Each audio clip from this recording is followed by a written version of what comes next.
سبحان اللہ حین تمسون وحین تصبحون۔ ذہن میں رکھیے گا کہ اللہ نے ہر دور میں انبیاء کے پاکیزہ وجود اور اولیاء صلحاء کے پاکیزہ وجود پیدا کیے، لوگوں کی ہدایت کے لیے، لوگوں کی رہنمائی کے لیے۔ ہر زمانے میں مختلف لوگ اللہ کے برگزیدہ بندے، اس کے مقرب بندے، اس کے قرب سے فیضیاب ہو کے مخلوق کو فائدہ پہنچاتے رہے۔ ایسا بھی ہوتا ہے کہ ایک چیز جس کی مارکیٹ میں ڈیمانڈ ہو تو اس کا 2 نمبر بھی دستیاب ہو جاتا ہے، تو اس کا یہ مطلب نہیں ہے کہ حقیقت کا انکار کر دیا جائے۔ آج لوگ بہت دھڑلے کے ساتھ ولایت کا، اولیاء کا انکار کر دیتے ہیں، اور اس کی مثال ان لوگوں پہ انگلی رکھتے ہیں جنہوں نے دکانیں کھولی ہیں اور طریقت کے نام پر دھبا ہیں اور داغ ہیں، مکر و فریب اور دجل و تلبیسات کے پلندے اور لوگوں کے جذبات سے کھیلنے والے اور لوگوں کے عقیدتوں کو سمیٹ کر کے اس کا دھندا کرنے والے لوگ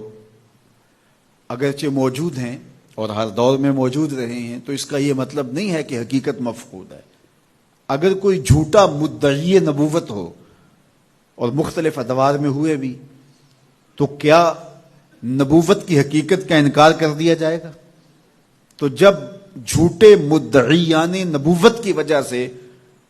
نبوت کی حقیقت کا انکار نہیں ہو سکتا،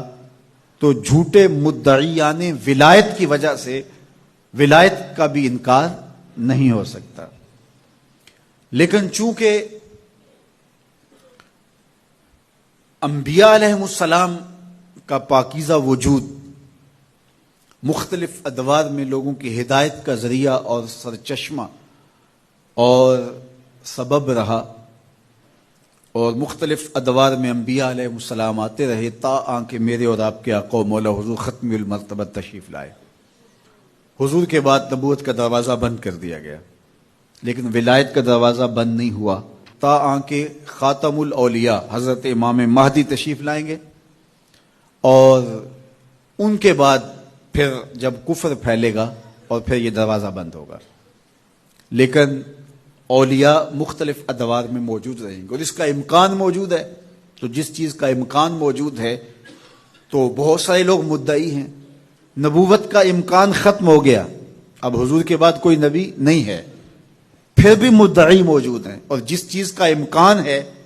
بلکہ جس چیز کا وقوع ہے تو اس کے مدعی کیوں نہیں ہوں گے؟ تو یہ ایک حالات کا مقابلہ نہ کرنے والی بات ہے کہ کھرے اور کھوٹے کو پہچاننا، اچھے اور برے کی تمیز کرنا، اصل اور نقل کی شناخت کرنا جب مشکل لگے تو آپ سرے سے اس کا انکار کر دیں۔ تو اس کا مطلب یہ ہوا کہ ہم اپنے لیے ان پاکیزہ لوگوں کی ضرورت محسوس نہیں کرتے،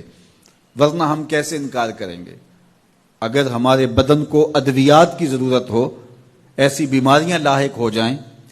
اور مارکیٹ سے 2 نمبر ادویات بھی موجود ہوں اور 1 نمبر ادویات بھی ملتی ہوں، تو ہم تلاش کر کے 1 نمبر تک پہنچنے کی کوشش کرتے ہیں۔